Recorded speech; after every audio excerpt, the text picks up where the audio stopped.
I'm getting all kinds of vibes being here this morning. Back in 2003, when I was a baby pastor, I was adopted by Don Frew, and Don and I spent a lot of time together working on projects for the conference, and so I'm just filled with all those loving memories of Don. And then this fall, I got to meet Pastor Giuseppe, and I was so impressed. Pastor Giuseppe and I were in Medford for the UCC conference annual gathering. And I was there in a role as a storyteller and as a person who facilitates workshops in storytelling. That doctor part of my title, Reverend Doctor, I have a doctorate in storytelling. What can I tell you? It's really a lot of fun. And so one of the things we were trying to do in Medford was to help people tell the stories of their congregations or of their dreams or their hopes. And Pastor Giuseppe, of course, shared the story of We Shine. And he did such a beautiful job talking about the genesis of that project, which of course started before he got here, but just taking us through the years. And when I was doing the storytelling workshop, what I said was, I don't want to hear how many grants. I don't want to hear how much time. I don't want to hear how many people were involved.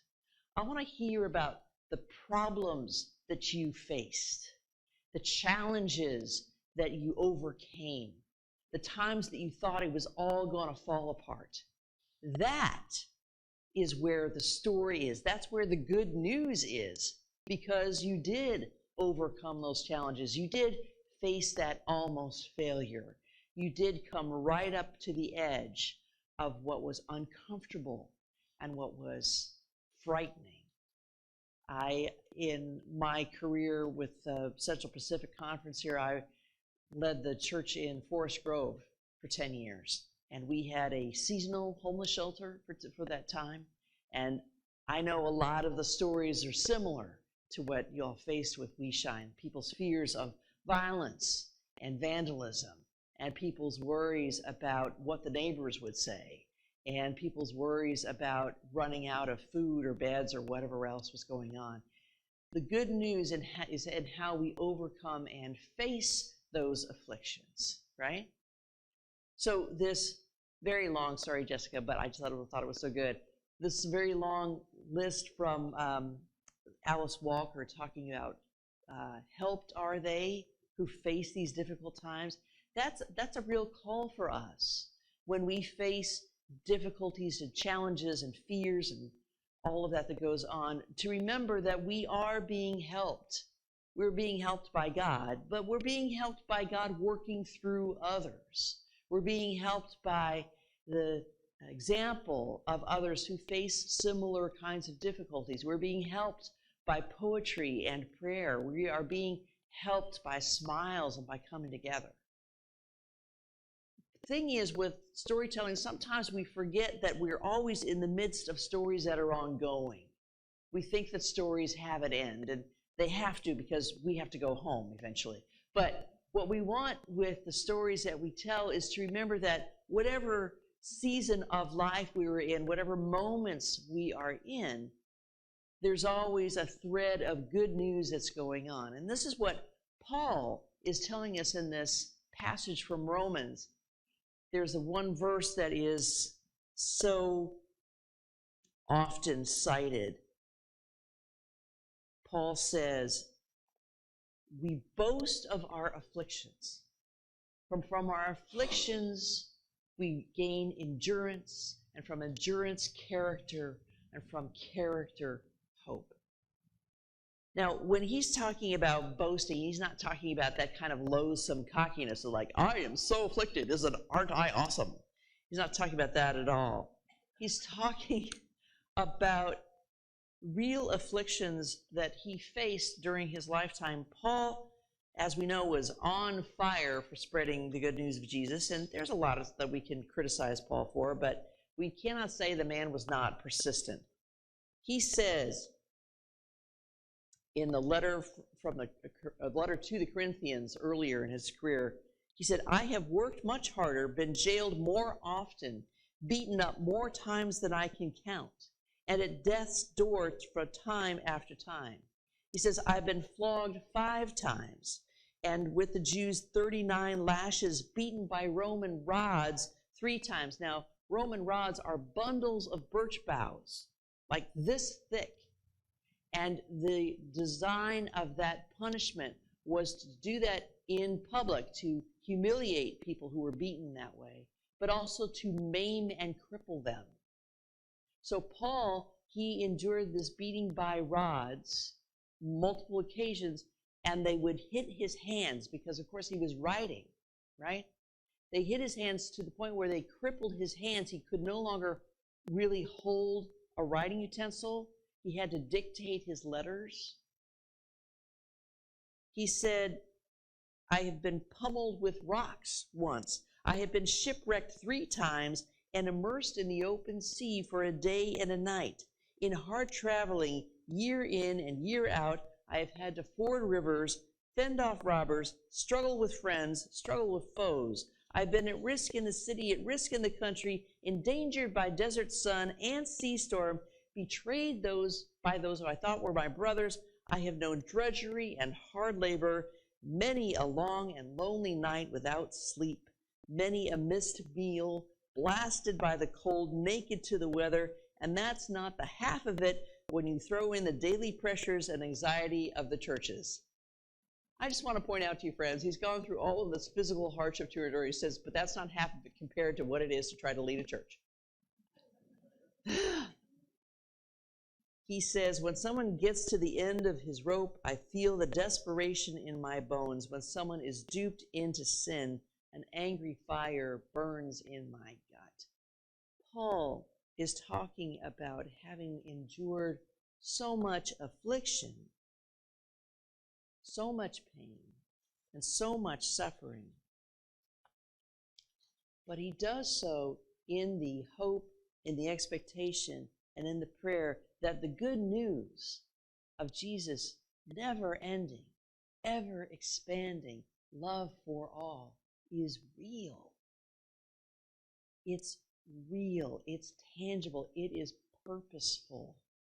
And this is such an important message because the people that he is reaching out to have, for the most part, been despised. They have been pushed to the edges. They've been pushed to the margins.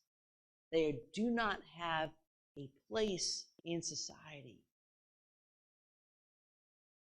And Paul says, through Jesus, you are beloved. Through Jesus, you matter. Through Jesus, your purpose and your passion is now love for all. And that's tough when life is hard. It's tough to remember that, isn't it? Our purpose, our place, our passion, our reason for being is to express God's love to everyone, everywhere, at all times. It's a big job, but we're called to it. And those of us who have been marginalized, who have been otherized, who have been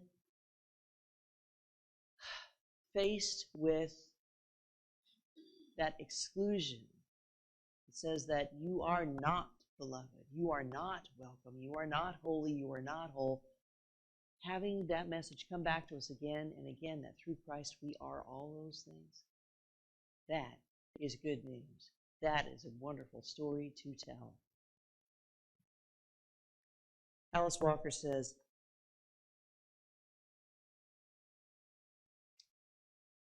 when we meet others, we are helped. She says, to whenever we help the plant or the animal or the person or the place, we will be joined by an army of the timid who just want to do one good thing. One good thing. These days that we are in, anybody out here feeling afflicted? Yeah. In these days that we are in, I meet so many people, and people who are deeply beloved to me, who tell me how they feel so lost and so hopeless and so desperate for some way to be in the world that does not allow them to give in to the overall despair. And what I tell them is that in these days, there are 5 essential strategies. First essential strategy, make soup. Make soup. Care for yourselves, for your body, for your beloveds, for those who are near you. Pass that soup along as best you can, but make nourishing meals to care for yourself. Second most important thing, strategy, make art. Find a way to see the world and express creativity and express new ways of encountering the world. The thing about making art, I like to play with clay. The thing about making art is we get surprised by what actually emerges. We get surprised by new forms and new ways of considering things. So whether your art is painting or drawing or dancing or making music or sitting in a chair and grooving along, making art makes a difference. The third essential thing, strategy, make love. Now, if that means sex, awesome. But it's more than that. Let's make sure that the people that are beloved to us know that. Let's make sure that the people who are necessary to us know that. Make sure that the belovedness of Christ that is in our lives is shown in our actions, in the ways we spend money, in the ways that we make our way in the world. The fourth strategy, we started with what? Make soup? Okay. Second? Third? Make love. There you go. Fourth, make phone calls. Actually reach out to other people, other organizations to create more social networks. These days, we are so isolated from each other, and the forces that be are trying to splinter and fragment us from each other. There are so many different news sources that we have, so many things that are trying to split us apart. But if we can make phone calls, make connections, learn how to listen to different ideas, and hold each other in compassion, that is one of the most important ways that we can heal the world. So we had make soup, make love, make phone calls. Fifth strategy, make good trouble. Make good trouble. All of the afflictions that are present, whether they are long-term afflictions, like the broken healthcare system, like the broken system about ensuring housing for people. I mean, like the broken systems in education where there are inequities in education and improprieties in the way that that's working. I was talking to a 4th grader in one of the settings that I work in, and she's like, she does not have history classes. She does not study history. And I've heard this from teachers. There is so much anxiety that they're going to teach something about about slavery or about Native Americans and the dispossession of the land. They just aren't teaching history in the 4th grade. These are 9-year-olds who are not being taught history. There is so much brokenness of the long-term nature, and then, of course, with this war in Iran.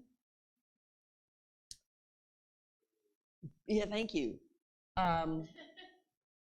Making good trouble by speaking out, saying, this is a terrible idea.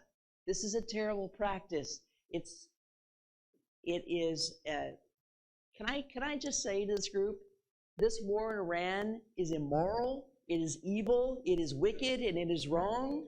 The 8th war he started. The 8th war that this administration has started. So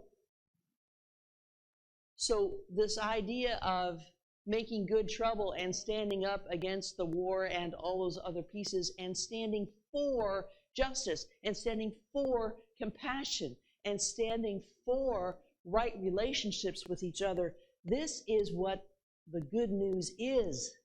This is what the call is.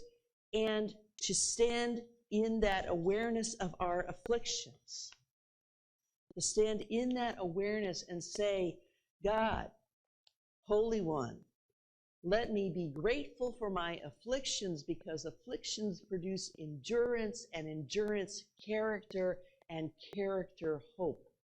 The character that Paul is talking about is not just, are you a character? It is creativity. It is compassion in action. It is hopeful good news in our days that are here and in our days to come. Amen and amen.